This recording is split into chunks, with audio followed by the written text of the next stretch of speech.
His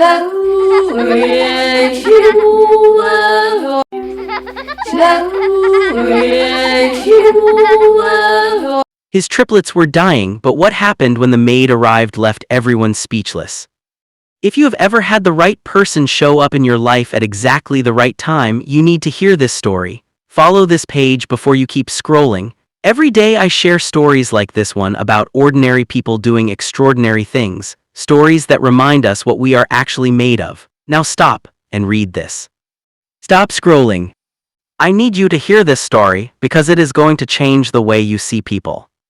A billionaire sitting alone on the floor of a hospital hallway, not because he is sick, but because his 3 newborn sons, his triplets, are dying inside that room, and there is nothing his money can do about it, nothing. His name was Norbert Jason.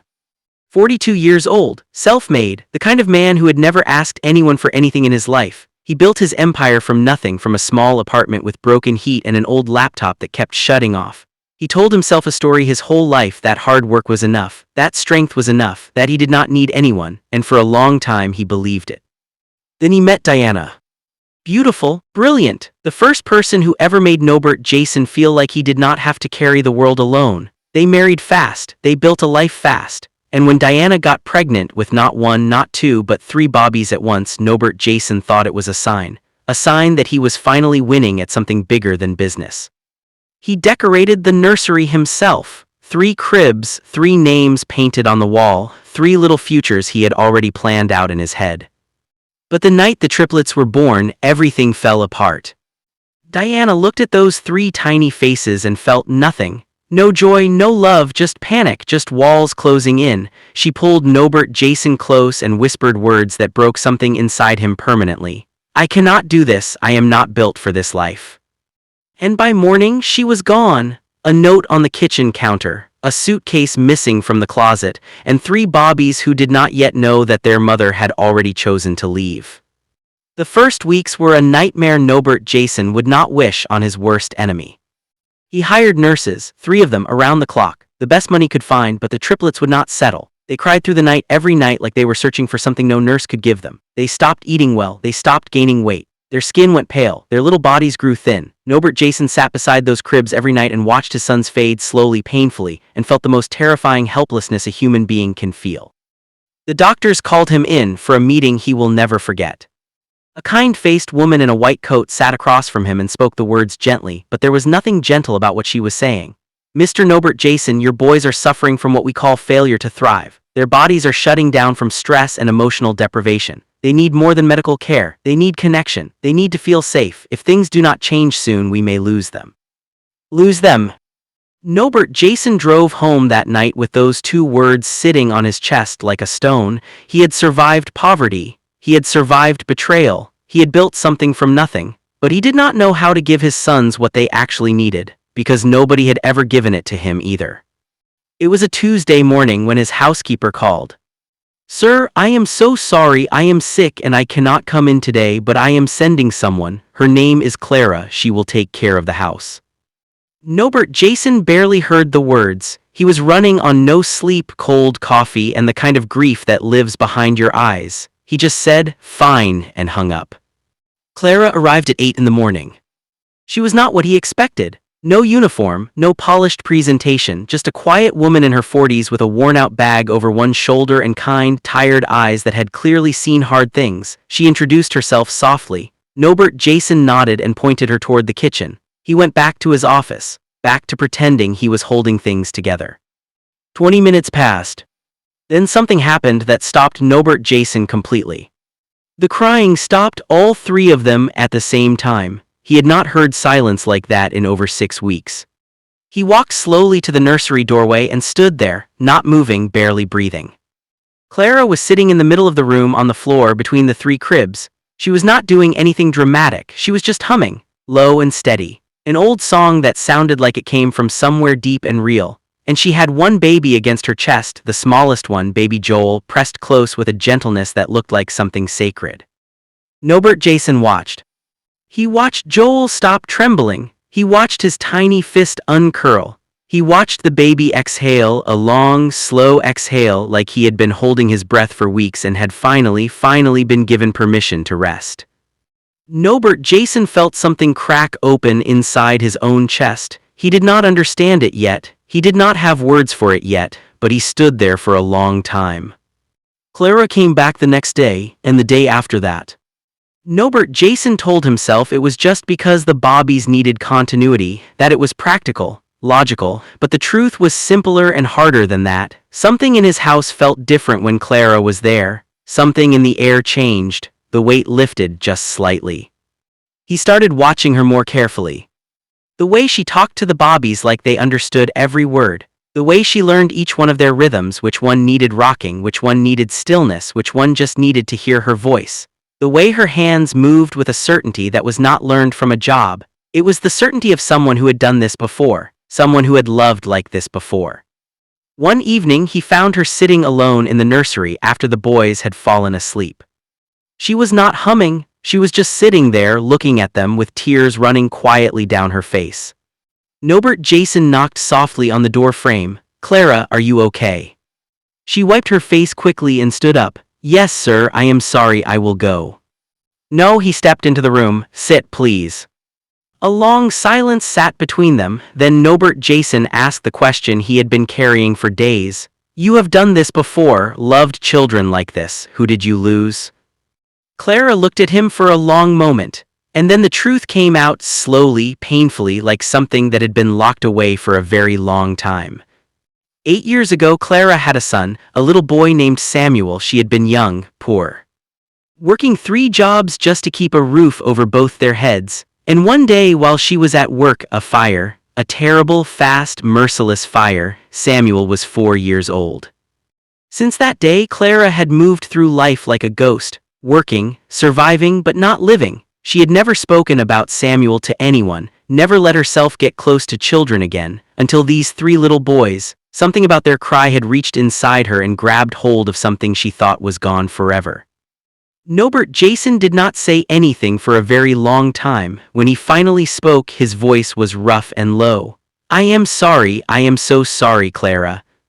She nodded, looked down at the Bobbies. "They needed someone," she said quietly, "and I needed them too. I think maybe we found each other at the right time."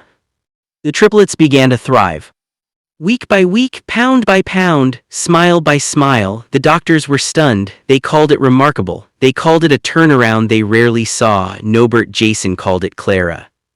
But something else was changing too. Norbert Jason was changing. He started coming home earlier, started sitting on the floor of the nursery instead of hiding in his office, started learning slowly, clumsily, with Clara guiding him, how to hold his sons the right way, how to read their cries, how to be present, not just physically but truly, fully present.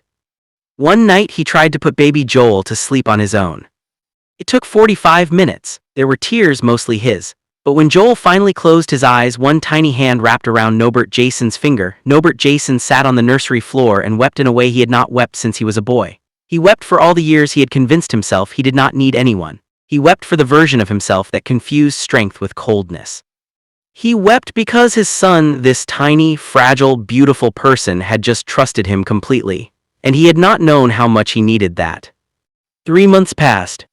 One morning, Norbert Jason sat across from Clara at the kitchen table, something that would have been unimaginable at the start of all this, and slid an envelope toward her.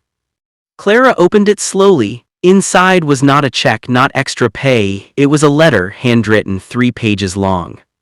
Norbert Jason had written down every moment he had watched her love his sons, every small thing she had done that he had noticed and never said out loud, every way she had quietly, without any fanfare, saved 3 lives, and one more he did not say directly but she would understand. At the bottom of the last page he had written, "You came here as a maid. You stayed as something I do not have a word for yet, but whatever word that is, it means family. And if you will allow it, I would like these boys to grow up knowing who you are, not as an employee, as the woman who chose them when they needed to be chosen." Clara read the letter twice, then she folded it carefully, put it back in the envelope and pressed it against her chest. She did not say anything. She did not need to. 1 year later. 3 little boys took their first steps, all in the same week. The first step of the first one happened on a Thursday afternoon in the living room with Clara sitting on the rug and Nobert Jason recording on his phone with shaking hands. The baby wobbled, reached out, and walked 4 small, glorious, wobbly steps directly into Clara's arms. Nobert Jason lowered his phone. He looked at this woman who had arrived at his door as a stranger 8 months ago, tired, grieving, carrying a loss so heavy it should have made her disappear into herself completely. Instead, she had shown up, every day. She had poured love into 3 bobbies who were not hers by blood. She had taught a man who thought he knew everything how to be soft, how to be present, how to let someone in. He thought about Samuel, the little boy she had lost. He thought about how grief had not hardened her, how it had somehow impossibly made her more open, more tender, more willing to love again. He thought about Diana, who had left, and realized for the first time that he was not angry anymore, just grateful. Grateful for the strange and painful path that had led here, to this room, to this woman, to these 3 boys who were now laughing at the top of their lungs. Nobert Jason walked over, sat down beside Clara on the rug and watched his sons. For a long time they just sat there together in the noise and the light and the beautiful chaos of it all. Then he said, quietly, more to himself than to her, "I spent my whole life building things. I never understood what I was actually building them for." Clara smiled, the real kind of smile, the kind that comes from a place you thought was sealed forever. "Neither did I," she said. Here is what this story teaches us. Money can buy comfort, but it cannot buy life. Some battles remind every human being, rich or poor, that we are all equally helpless without love. You cannot force someone to love what they were never ready for. Some people walk away not because they are evil, but because they are lost. Their leaving is painful, but it is not always your fault.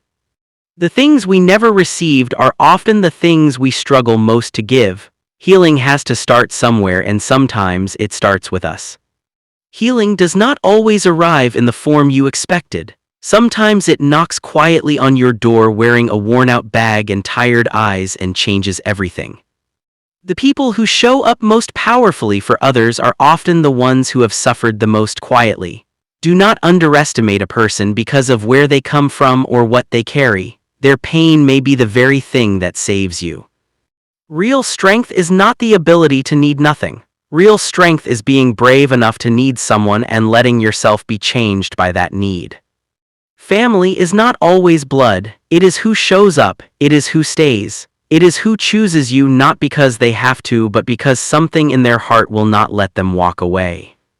And here is the lesson underneath all the other lessons. Sometimes God or life or whatever you believe in does not answer your prayers by fixing your situation. It answers by sending you a person, a quiet, unexpected, ordinary person who carries exactly what you need. Pay attention to who walks through your door, because some arrivals are not accidents, some people are sent.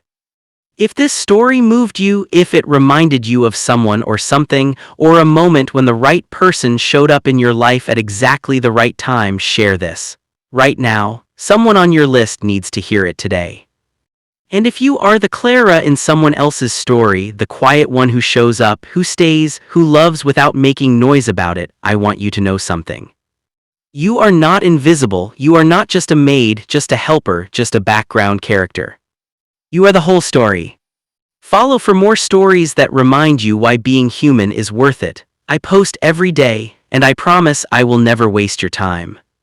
See you tomorrow.